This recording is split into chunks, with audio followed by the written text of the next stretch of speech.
Hi, everyone. Welcome to the Social Native Brand Advisory Panel.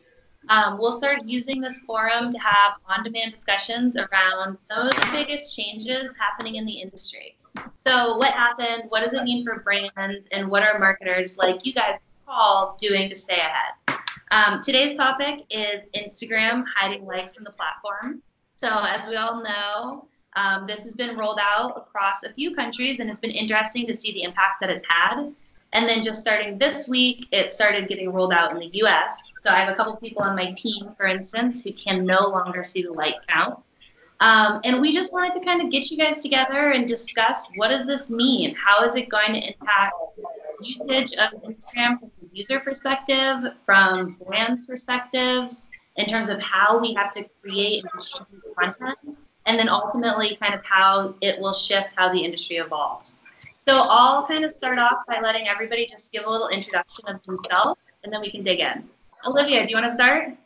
Sure. Hi, I am Olivia Smith, and I'm the manager over growth marketing at Hop Skip Drive, which is a app that parents can use to book apps or book rides for their kids to help them get safely from school to after-school events or anything in between. Nathan? Hi there. My name is Nathan Jacrew. I'm head of brand marketing at Collie Power. We make better for you products ranging from our frozen pizzas, our new chicken tenders, tortillas, and sweet potato toasts. Ryan, over to you. All right. My name is Ryan Reed. I'm the Director of Brand Engagement for SkyZone, which is a trampoline park franchise with over 200 locations around the world. And if you're not familiar with the trampoline park concept, it's a big, huge space that's filled with interconnected trampolines and other attractions. We've got Ninja Warrior courses and warped walls and all kinds of that fun stuff that you can really challenge yourself with. Okay, Dave, last but not least, over to you. Hi, I'm David Shadpour, founder and CEO of Social Native. We are a branded content marketplace empowering the community of creators across all these emerging social platforms. Awesome. Okay, so let's just kind of get a baseline of, within your respective marketing strategies, how do you guys use Instagram? And what were some of your initial thoughts when they rolled out the removal of likes? So we use Instagram pretty heavily because we run a ton of paid advertising campaigns, as well as that is a big organic kind of employee engagement tool that we use as well.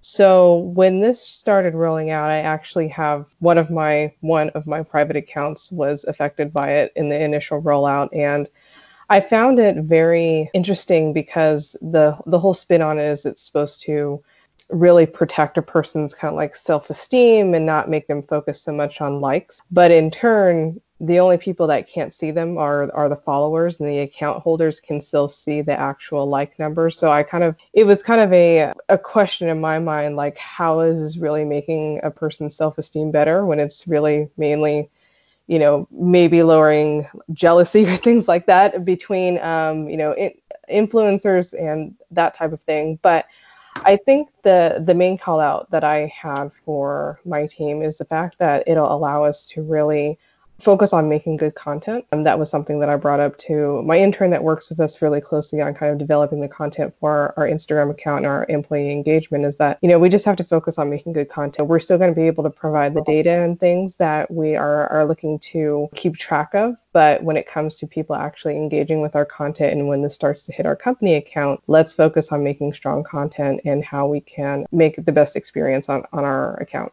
And do you think that type of content changes? Is it a different type of content or just higher quality overall? I think it's a little bit of both. I think it's really focusing on what we're actually posting and how that can be engaging. Like I said, since it's kind of like an employee or company engagement tool that we're showing on the organic side, it's just us showing what our office is doing on like a weekly or day-to-day basis. We like to feature our office dogs in that. And maybe it's featuring more call outs so people will comment on our posts and things like that, or making it very interactive for a user to, do more than just like. But I think overall, it really kind of flips the content plan on its head too. It's because it's like, what exactly are we featuring? Are we going to feature more dogs? Are we going to do more, Q&As and things like that? So I think it's a little both. Yeah, and David, one thing you and I have talked about is that this could potentially shift people more towards video. Can you share a little bit about your perspective on that approach? Yeah, of course. I would think of it more as the primary currency for all these social platforms is viewership, and viewership is fueled by content created. So the more you and I and everyone else on the platform is creating content, the more people will look at that content, right? So if that's the business model, do we want a platform where originally it was just a page, kind of like a yearbook, and that's going to be a limited amount of content? Do you want a platform that's a news feed where now I can get more content than a page? Or even better, do I want a platform that's stories driven, which is like tiny videos, little like bits of video, which as we all know, as people who use Facebook, Instagram, Snapchat, and so on, you can consume a lot of videos that way. And that seems to be the direction that Facebook is pushing, and Mark has openly expressed that that's the direction he wants to take us. But then that creates a new opportunity or challenge for brands, which is, how am I going to feed this beast?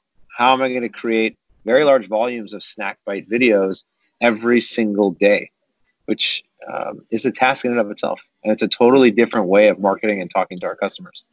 Ryan and Nathan, I'd love to hear your guys' perspective on video and on some of the early impacts that this has had, and then how your strategy will change as a result. Sure. So I'll jump in there. We use Instagram for a variety of purposes. Brand building, employee engagement is a great one, like Olivia called out, as well as, a revenue driver, tracking the return on ad spend for our paid efforts. So we use it across a wide swath of purposes. But I kind of shared Olivia's sentiment around when the news first came out that, it is kind of being pitched as this benefit to mental health. But like at the end of the day, everyone can still see what engagement they got. So it's like you still know if your friends engaged with you or not. So, I kind of feel like that feature is a little bit overstated. At the end of the day, my initial reaction was kind of like, is it as big of a change as it maybe sounds like in a headline? Because, at the end of the day, all the headlines say that likes are going away, but in reality, likes are not going away. Likes are just becoming invisible to everybody but the user. So the algorithm itself for the newsfeed is still going to be fueled by the likes. So I don't think it's quite as fundamental of a change to how the platform works as maybe the headlines would like you to believe. I definitely think it's going to absolutely change the face of Instagram from a user perspective. It's not to underplay the significance of this, but the core way that the newsfeed functions is, I think, going to remain intact. Yeah, in comments, you can still see the number of comments. So people now be pushing don't like it, but comment it. And then number of comments becomes an indicator for success above number of likes. Totally. We're going to see lots of comment baiting, especially from influencers. Nathan, I'd love to hear your thoughts. Yeah, so we're still a very young brand, and being under 3 years old, I'd like to say a lot of our brand momentum was fueled through Instagram specifically. And while it might not be our largest channel at the moment, I'd still say it's sort of like the prized internal possession, and it's the most important channel in our marketing mix. I'd say there's kind of two different areas that I would talk about of how it impacts us, and one is really more of a positive. For better or for worse, I have a lot of internal conversations talking about our ad spend and how that money is actually used across Facebook and Instagram. And like a lot of brands, we optimize our paid media buy across Facebook and Instagram dynamically. But the result of that means we post content organically on Instagram, and therefore our like counts are lower, what you're visibly seeing, than they actually are in reality with the paid spend that's being applied kind of behind the scenes. And I think us as marketers, that makes sense. That's the right way to go about that media buy on those platforms. But an optics perspective to people outside of the world of marketing and paid media, it's a struggle. And we spent a lot of hours internally talking to our executive team, our leadership team, and even investors saying, that might only have 1,000 likes or comments on it, but the reality is it actually has 50,000 likes or comments. You just can't see them. So I'm selfishly excited about it from a brand and internal communications perspective, because it's going to save me a lot of hours of talking to stakeholders about why that post only has a few likes or comments on it, But in the reality behind the scenes, there's this other magic number that we should be focused on. I think the challenge we're going to have as brands is figuring out, what is this influencer telling me? Are the metrics that I can't see from their pages? I mean, is it real? And we're going to have to rely on them more now to tell us how their content's performing. They're going to have to tell us what kind of likes and engagement they're getting on these posts. And we're going to have to kind of take their word for it. So whether that's getting screenshots from their accounts to kind of see how some of their other branded content works, it just really throws a big wrinkle into the world of influencers. So I think that's the place where they're going to struggle the most and going to have the hardest time adapting to this change. Do you think it will shift what metrics you're measuring influencers on, and also what metrics you're reporting internally? Well, I've been a little bit of a dreamer in the influencer space for a while. I really would love to see that entire industry move to a pay for performance model. The whole world of influencer marketing has gotten to such a crazy space where you can charge these astronomical numbers just for like pieces of content with no guarantee on how it's going to perform. So for me, we usually tie those programs either at like an awareness level, and that works for like the top tier influencers, or on the lower tier where we'll work with a micro influencer is usually on a click based, where I'm sending someone to a coupon and I can actually assign a cost to that. Can I expand on that a little bit? Because that makes a ton of sense to me. And before we shift from likes to influencer, it is kind of important to remember in the early days of Facebook, it was all about followers. You guys remember that? It was like you're running media, you're garnishing followers. And then in some ways it's become likes, whether it's through paid media or influencer. And we try to benchmark ourselves based on the number of social engagements. I don't know how valuable a follower was yesterday, and I really don't know how valuable a like is today. And that's kind of the vagueness of this category as a whole, is like, well, what is the monetary value? And that's kind of what I like about getting rid of likes, putting mental health in the consumer side. Just as a brand, it challenges us to think more about real metrics. I want to do X. How am I going to do it? And you mentioned a couple points about, well, we have to rely on the influencer more for those metrics. I wonder if we don't rely on the influencer more for those metrics. We just challenge ourselves to say, hey, what is my goal? It's not to get 1,000 likes. It's not to get 1 million likes. My goal is to do X. And your idea about collaborating with influencers that can help me do that, I'm obsessed with that now. Because for me, it's, hey, I'll pay you. Sorry about the noise, guys. I'll pay you X dollars to create content on behalf of my brand. That's totally fair. But I'm going to pay you Y dollars to help me drive results. And now our incentives are totally aligned. Just like any other business, influencers are business people. We want them to only opt in when they love our brand, but we don't want them to earn tremendous amount of money for being a sellout. We want them to earn tremendous amount of money for helping us achieve our goals. I love it. The only challenge that I've seen, because we have tried to shape some contracts in that model, is that it's not easy for them. And when they have to have that skin in the game and be tied to delivering business results for me, there's probably 100 other brands sitting behind me that will just let them post whatever they want to.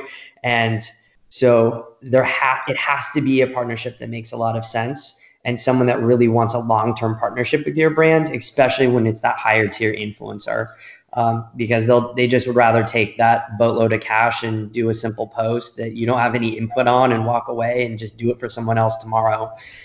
So that incentive has to be there for them to want to continue to work with you and shape a partnership that's going to be a longer term partnership. But isn't that the genius of the predicament? That the one and done, I'll just pick on Mountain Dew. I don't like Mountain Dew. It's way too much sugar for me. But if you're going to pay me 10 grand for a video, I'm going to do it. And that's part of the issue in our category, versus I love Mountain Dew. I want to do an activation every month, and I want to get my audience to also drink Mountain Dew. That's real partnership. In terms of vetting influencers, I think that creates real opportunity for for businesses like Social Native. As a marketer out here, we've got 8 zillion things to worry about in a given day. Digging through one random influencer's behavior and activity to try to spot what's real and what's fake. Now that's going to be even harder to do. I'm going to have less and less time to devote to that. So I think one shift probably will be leaning into partners like you guys a lot more, because that is what the world that you live and breathe in, and you're only going to let people into your platform that are on the up and up. I think that'll be a lot of opportunity for Instagram too, to give maybe more visibility than they have in the past to you and partners like you, so that you have a little bit more at your disposal as well to like determine, okay, what's real and what isn't. There is just a massive ecosystem of fraudulence. It started in followers, but now it's prevalent in likes. So the ability to kind of take away the publicly exposed vanity metrics could in many ways protect all the brands, in the sense that like we are no longer gauging you based on these metrics that are at this point easily hacked. Totally. And even aside from that whole industry, it's Instagram is an aging platform, and there's tons of influencers out there who gained huge followings in 2013 and 2014 who are completely irrelevant today. So that's kind of one of the fears I have, is like, okay, well, all I got to go on is followers. It becomes that metric used to be all about followers, then it has shifted to likes. So we're kind of going backwards. So yeah, it's not just the fraudulence, but you've got an aging platform that you're dealing with too. So I think it's really interesting too how it's shown how the influencer ecosystem has changed too, because I was part of what used to be the influencer network. Now it's or we used to be the blogger network, but is now the influencer network, and just seeing how much work bloggers used to have to put in with brands to showcase that they were a good fit for a project. And now we have networks that they opt into. And I remember working with people very early on in my career where they were an influencer and they're like, I need help pulling on this analytics because this brand is requiring it for me, and now it's like we kind of just rely on what they say. And I'm just wondering if this is going to cause a shift to go back to requiring analytics reports from influencers, because I used to work with a lot of bloggers, and they would have like this whole kit of like all these downloads that they did from Facebook and all these downloads that they did from other platforms that were available. So I just wonder if a lot of brands are going to start requiring that to have some social proof of what an influencer is actually doing, besides just the previous brands, or maybe combined with the previous brands that they worked with. Because, I have close friends that are in the influencer network, and they have, they might work with a very small brand on one day, but then they're working with like Dove or Samsung the next week. And it's like, are we going to come back to a point where we're going to start requiring that kind of data from influencers to help prove their worth to our brand? Very interesting. Okay, so I did want to keep this like small and bite-sized. We've just got a couple more minutes left. The last question that I'll just throw around is, what are some of your strategies looking forward? Maybe that's on Instagram, maybe that's diversifying outside of Instagram and not having such dependency, but just kind of taking this into consideration, understanding the industry. How are you moving forward from this? A couple thoughts on where we go from here. On the influencer front, in the immediate term, we're going to have to look towards other signals to gauge the validity of an influencer. Instagram may have shot themselves in the foot a little bit, because now it's going to incent the influencers to go build out larger presences on other platforms, so that way they have more metrics out there in the landscape to prove their viability. And we'll kind of have to start looking to those in the immediate term until a more stable way presents itself. So yeah, I would say we'll probably be looking to partner with people who have a diversified presence with plenty of engagement on other platforms as well. So that way we can see their legitimacy. Internally, as it relates to our own content, I think it's going to require us to do a lot more internal communication with our stakeholders internally around the strategies that we are employing on the channel and how they're performing. One of the fears that I have is that now that everything is kind of blind, unless you're the person who's behind the deck, if it looks good, it surely must have worked. And as we all know, as social media marketers, especially on Instagram, if something is too glossy or marketing looking, probably didn't engage that well. So I think there's going to be a lot of managing expectations within our own organization to help everybody understand what the strategy is and why certain things may not work the way that it used to be laid out there for everyone to see. Yeah, that didn't work, so. Nathan?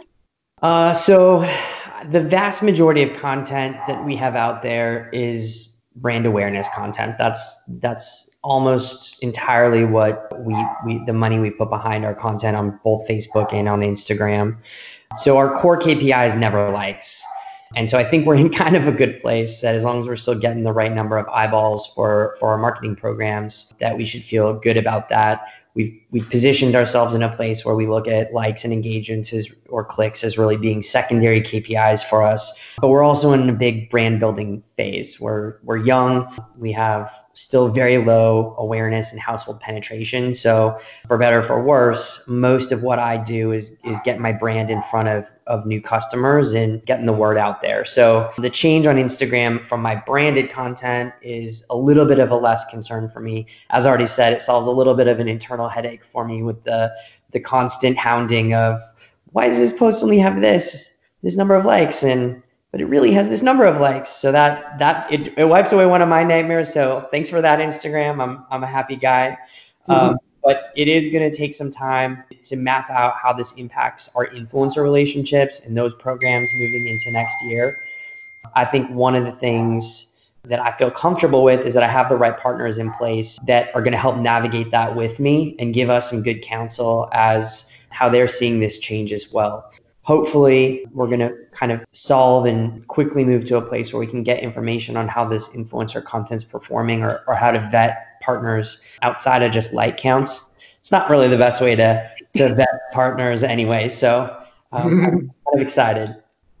Olivia?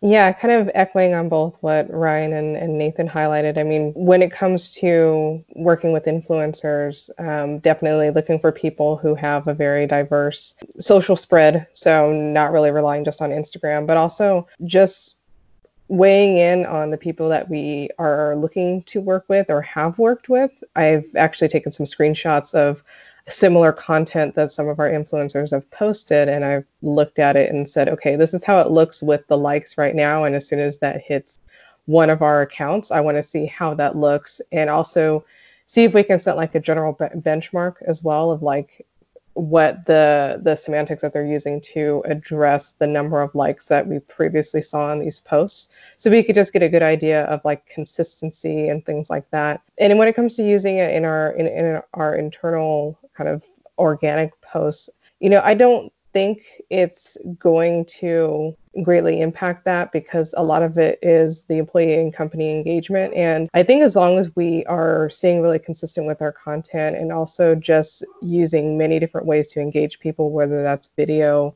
images, questions in the images, things like that, I think we have a strong opportunity just to stay consistent and keep that quality going and have similar results. With our paid advertisement, you know, it's not something I look at entirely with our team because we do get like a high amount of engagement on those posts.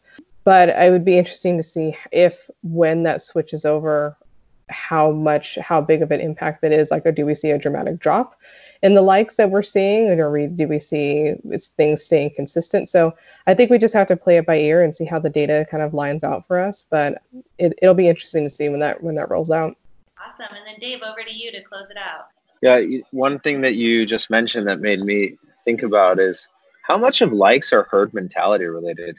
In other words, because I can't see the volume of likes, would that influence whether or not I like it? But I'm pretty excited about some of the points that were mentioned earlier. When you have a C-suite that is looking at your social channels and making comments like, how come this one didn't get more likes and things like that, which can be very distracting.